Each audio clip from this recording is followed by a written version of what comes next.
Sessions is actually spelled out 3 times in the. Okay, well, that was my question. Yep. Thank you. I don't see what it means there, so just, it's unclear. I don't think it's a big debate. I'll be Yeah, I happy don't to. think it would change the, I just want to be clear about the second comment period. It doesn't say that, it just says sessions, which could be the second comment period of the second meeting we have, or the first meeting.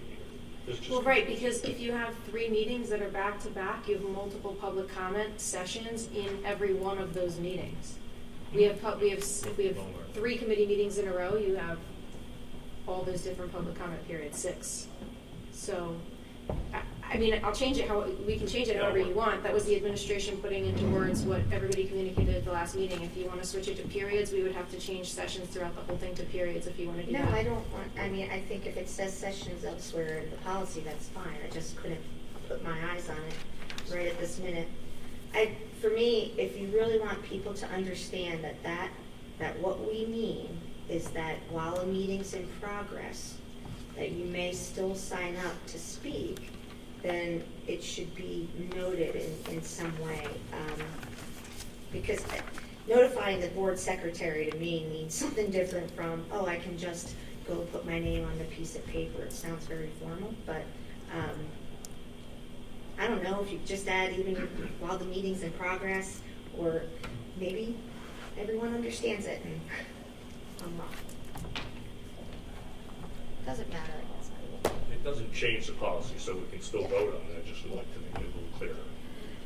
Would you rather it say sign instead of shall register their intent with the board secretary in advance, shall sign up on the sign-up sheet? During the meeting. I'd be happy to do this outside the meeting, but I would put in there the second comment period and something about signing up during the meeting, as opposed to signing up before the meeting. Something, we can be more specific on it, but I don't think it's going to change the intent of the policy.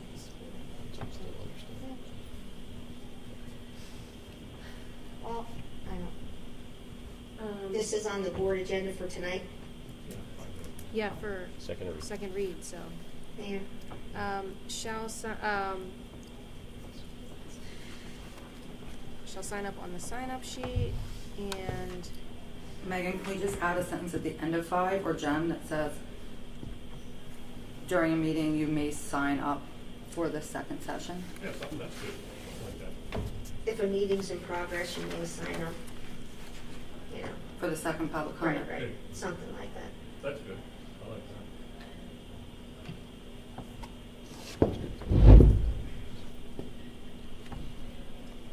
okay, so we're gonna add those 2 sentences in there. And then is everybody okay to move this forward with those 2 Yeah. changes? Everybody understands better. Okay. So I'm clarifying that 5, the first sentence will be updated to, we'll talk about the board secretary, that it'll talk about signing up Sign-up on the sheet. appropriate sign-up sheet. And then we'll add a sentence at the end of 5 that talks about the ability to sign up for the second comment period while the meeting is in progress. Yeah, the sign-up sheet. Something like that. We'll make sure that the board secretary language isn't elsewhere as well, just in case it is. We'll have to check it for. Okay. All right, then next on the agenda is policy 119. Just a couple of notes from the public comments. Person of beliefs is defined in the policy, and the wording that was used was the wording from a prior policy that we have as requested by board members in the last committee meeting. As far as circulating petitions and surveys, students aren't allowed to circulate petitions and surveys without permission. That's always the case in the current policy. As far as the verification process, it would be the same process you use when you sign up to say whether your kids can have Tylenol or antacids at the beginning of the year. That sign up that you do every single year, it would be in that same verification process. There was no language adding board approval to surveys where it says that the addition of board was only added for approval of programs, which is already required, so that was really just a clarification. The other language in there in black is already language that's always been here. That's not language that was added at all. That was prior language before this process. So even if there was no changes made to the policy, that language that's in there already exists. And then Mrs. Summers, did you want to highlight this? So since we last met to speak to talk about the policy, it was tabled during the February board meeting. Since then, within the policy, a definition was added for controversial issues. A line was added to note that career and educational work surveys are exempt from the data verification process. On on page 2, the second paragraph, the words controversial topics were added to define what types of informal student polls would be included in the data verification process. And then under the data verification process on page 3, an additional option was added for all district building, teacher-generated and student-generated surveys where a parent or guardian is given the option to review, sign off on surveys that are only based on controversial topics. Thank you. Any questions or comments from board members? Yeah, on page 2, in the paragraph that starts at the beginning of each school year, it says in one of the sentences,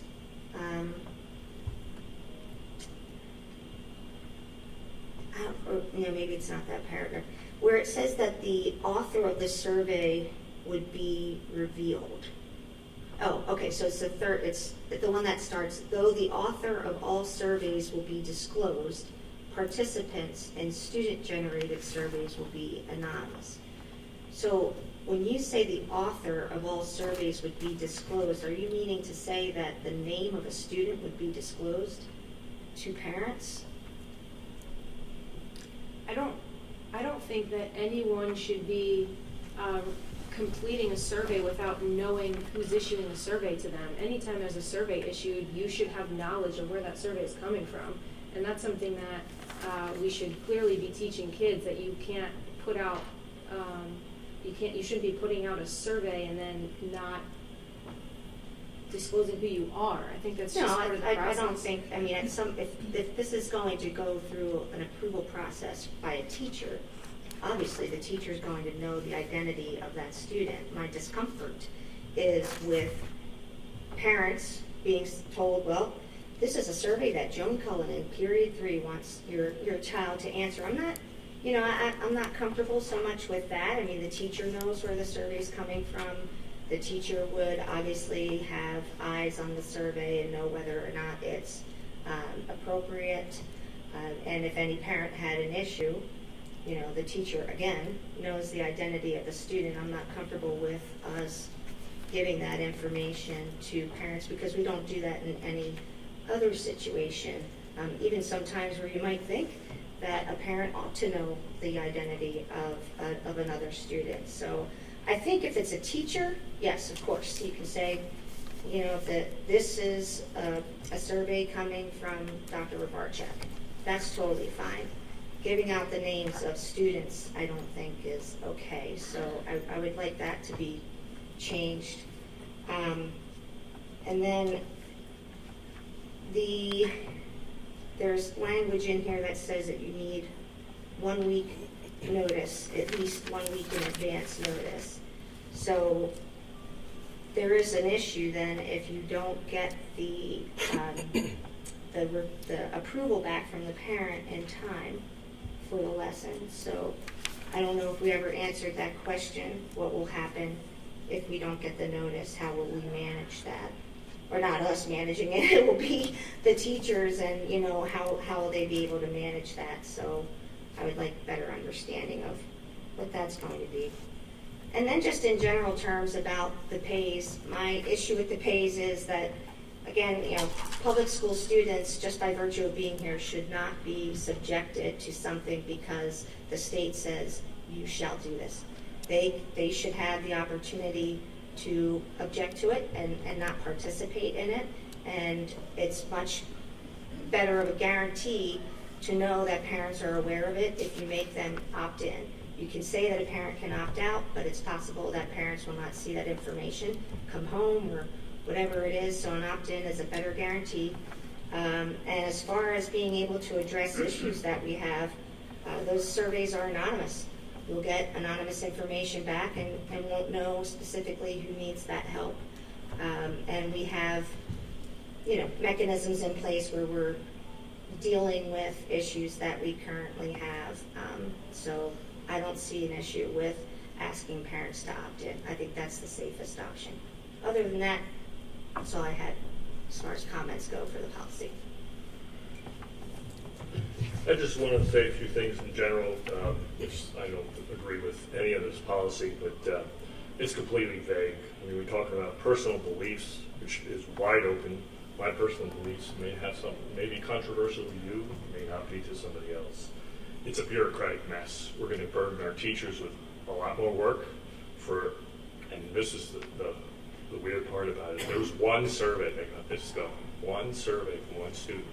Now we're handcuffing our teachers to make sure that they have to get involved with every survey that kids want to do. And the opt-in versus opt-out, that's a big mistake too. If you took statistics, you would know.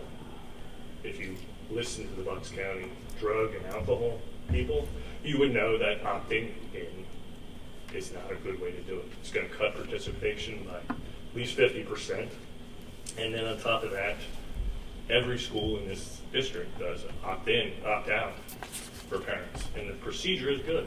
Get information to the parents. They have a right to opt out. We know that. It's working the way it is. Don't change it. We need this data.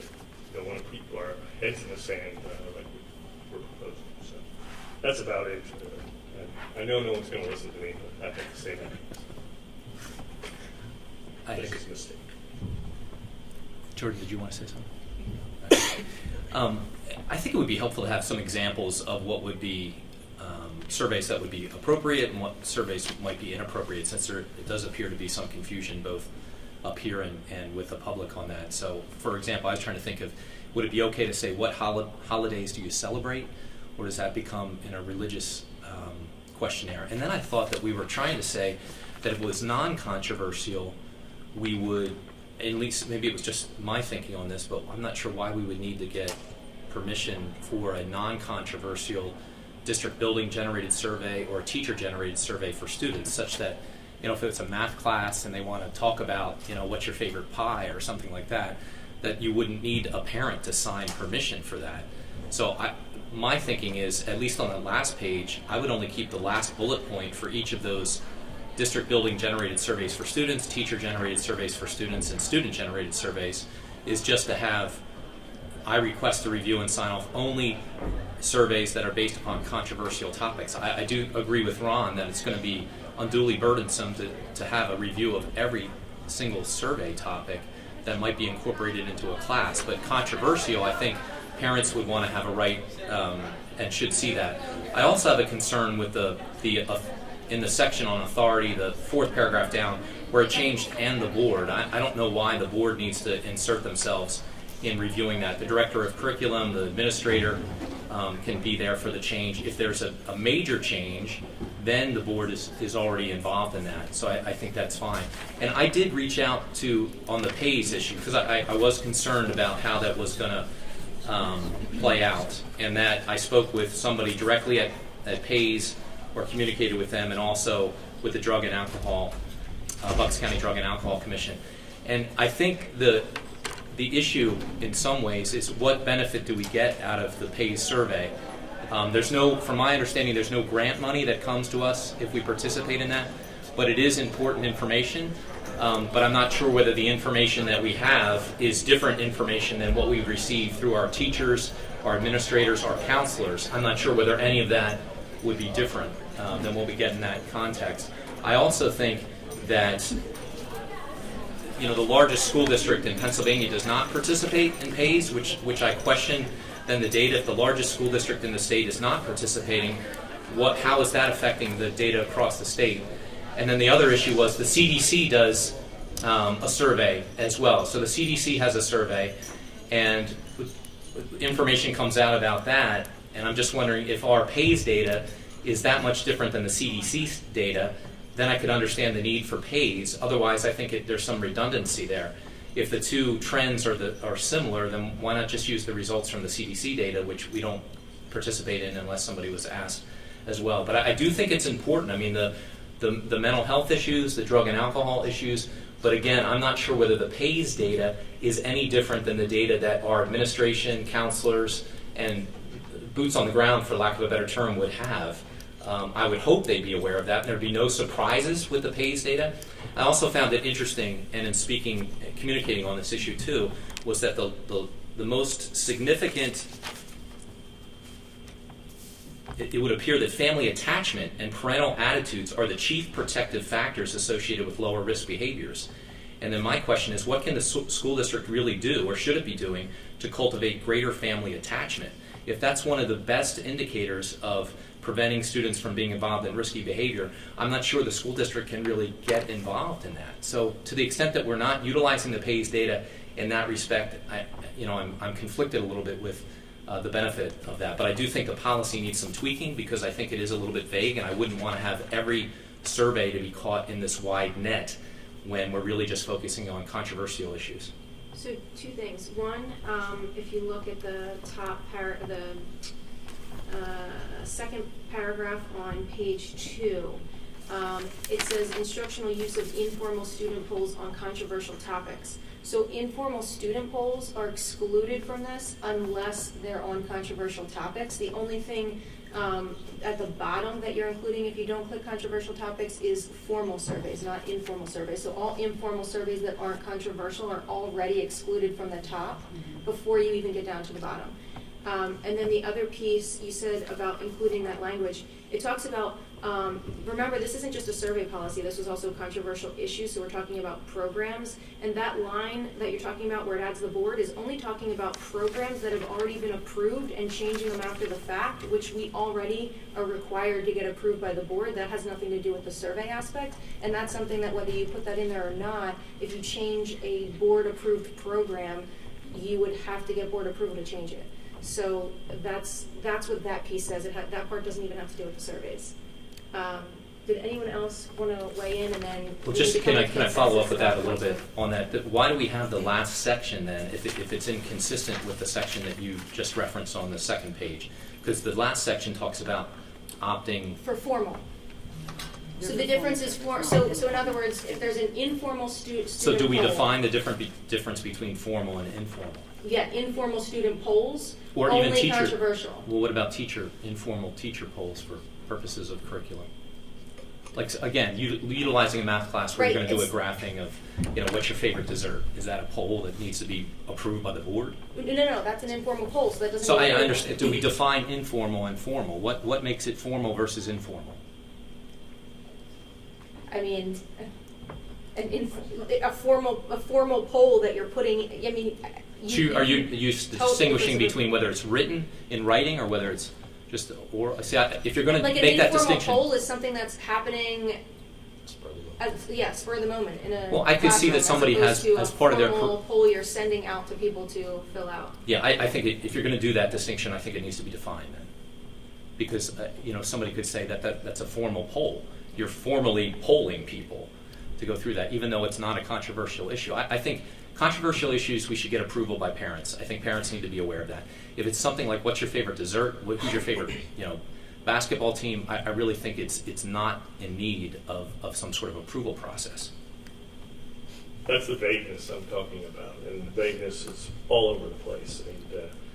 And who's going to make that decision? Is the teacher herself going to make the decision that this is controversial? Maybe that teacher thinks something else. Her personal belief is different, and all of a sudden we're back to this bureaucratic mess that's going to take our teachers' time away from teaching. So this is a mistake. As far as that controversial issue part, again, it's the same exact definition that was approved in the Still have to other make that policy.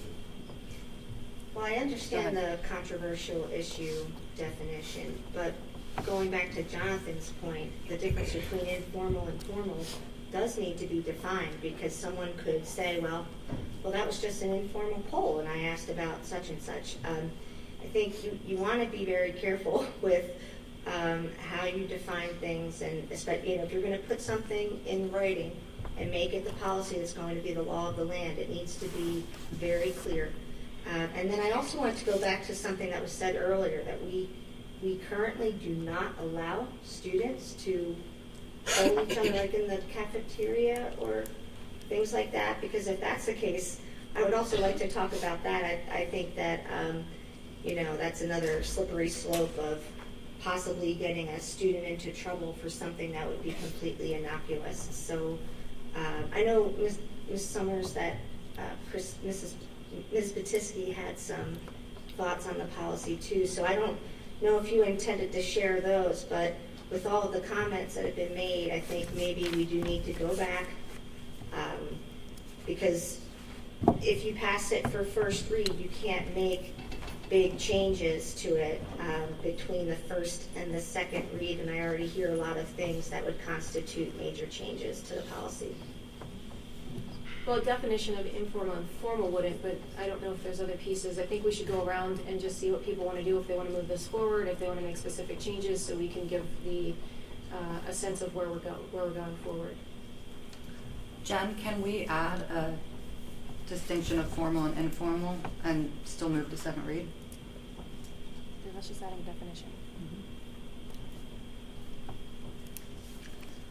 We would obviously check with Mr. Miller, but usually if you're just defining a term in the policy, that's not seen as a substantial change.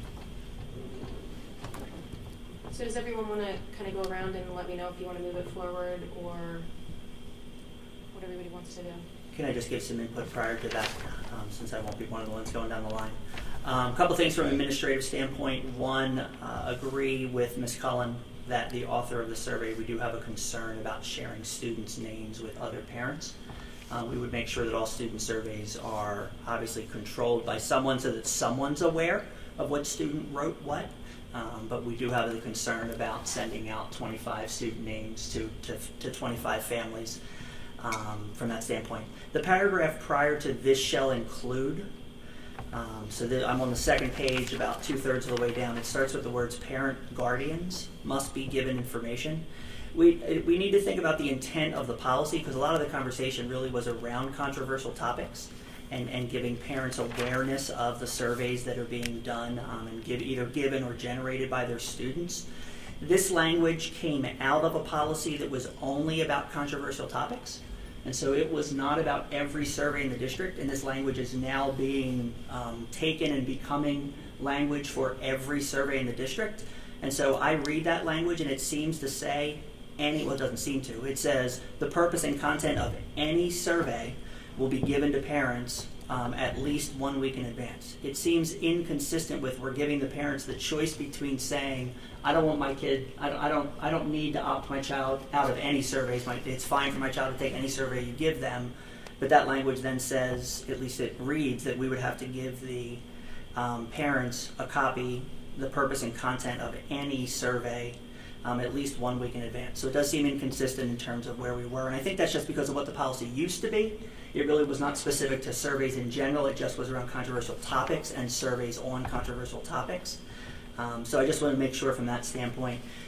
We do have the suggestion from a student-generated survey piece. One of the things that we suggested, because that's way more time-sensitive, and most surveys are student-generated from a curriculum standpoint. There are 5 classes at the high school level that routinely use surveys. 4 of the 5 of them use student-generated surveys when they're learning things about editorials, or they're doing AP research, and they're doing their own topics, and so they're student-generated. One of the things we suggested under student-generated surveys, separate from the controversial, is to send a list of topics out in advance to the families so they at least know what topics are happening, and doing that a week in advance. And giving them the opportunity to opt their child out of any topics or get more information on any topics that they would want, as opposed to them having the students have to have their surveys finalized and completed further in advance than we would ask a teacher to do from a planning and preparation standpoint, was one of the suggestions that we had under student-generated surveys. Just wanted to add that the current language before any changes says parents and guardians must be given information about the purpose and content of any survey to review prior to the distribution of the instrument. This shall include, so that information is already there. Just wanted to bring that up. And that language was there, but it was specific to controversial topics only. The policy only covered controversial issues. We've added the No, concept of all surveys that are That there. says any So- survey. It doesn't say any controversial survey. But the policy was only specific to controversial issues. I think what he's saying, So- Megan, which I agree with, is parents, guardians must be given information about the purpose and content of any controversial survey. Because that's all we're talking about, that's all we're concerned with. 'Cause Right, but I- the language before was for any survey, that any survey had to be given in advance. The topic was controversial issues. Just for controversial issues. But We added the that's not what surveys to it's, this for that's simplicity's not what it sake. says. Well, is there any objection to adding controversial, and then that eliminates this question of, do we have to have the parents sign off on a survey about the sports teams? I mean, I'm fine with adding the word controversial, that seems like it eliminates a lot I of the mean, problem. if you wanna, eliminate at the bottom, one of those three options, and I put it in based on the feedback from the board at the last meeting, but we can remove one of those three options and just make it two options.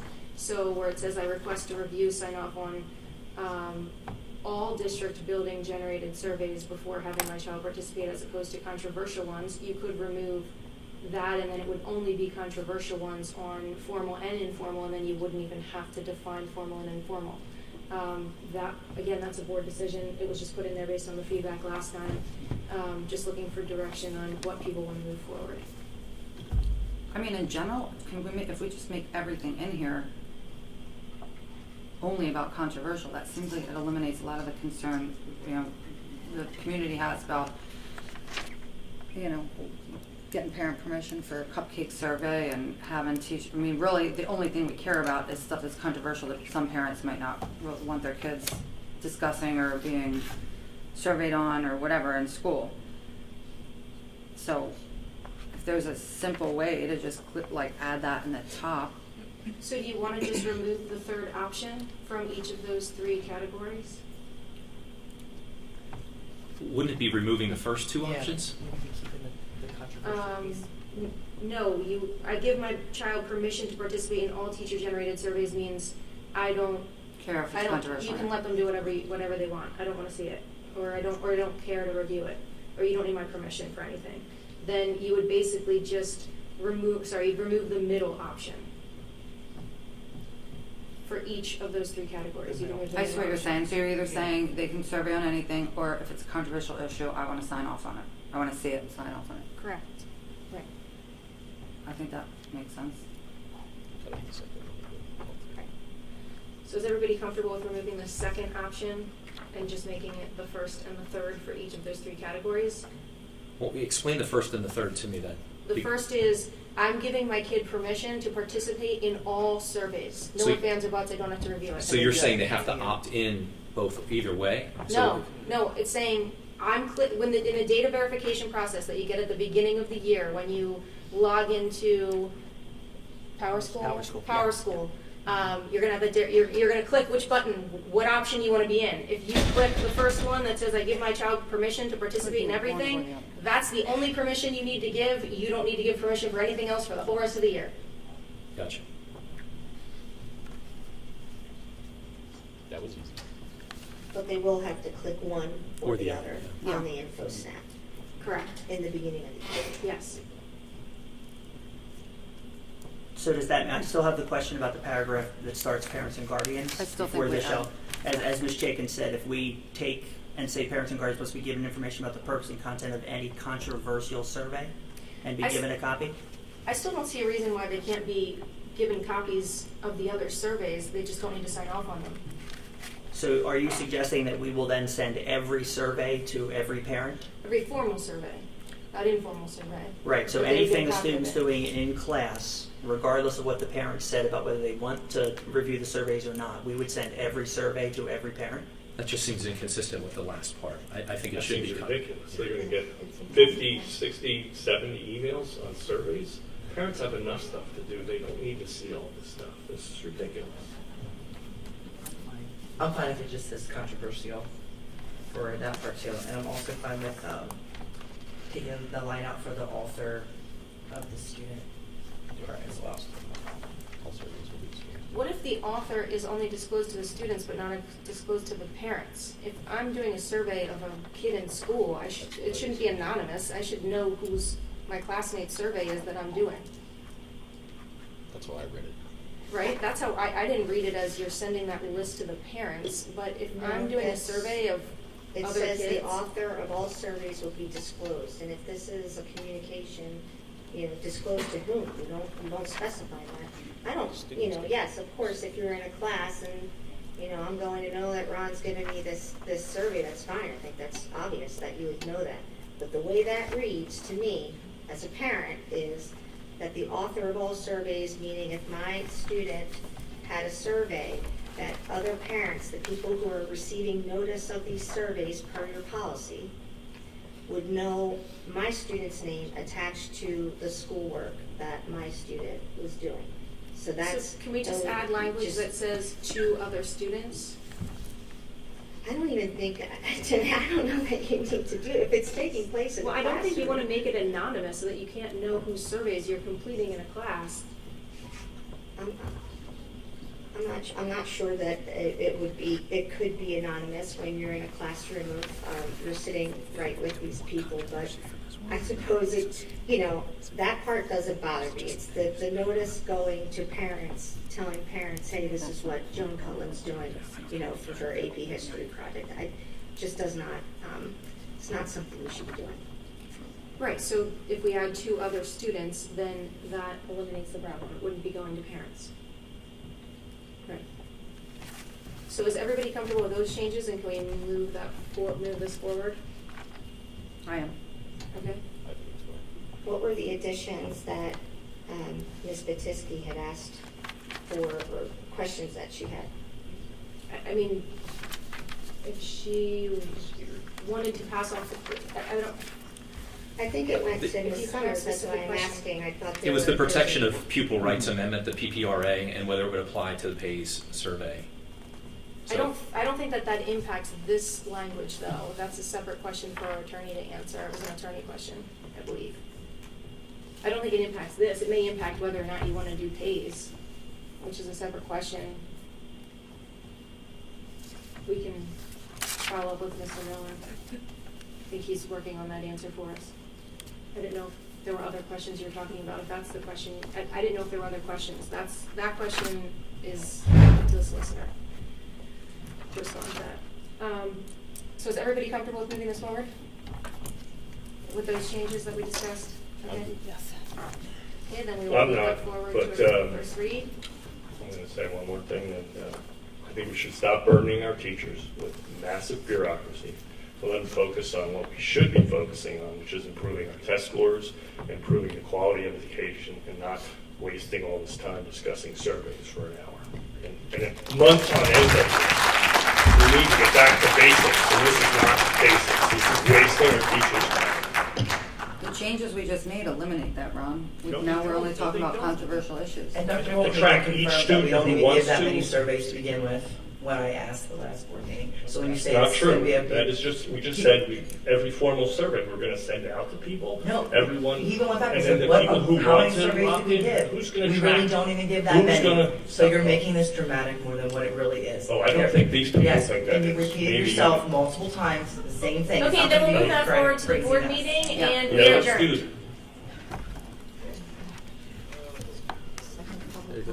Is there any comments at the end? No one was signed up for anything that was non-agenda. They all spoke.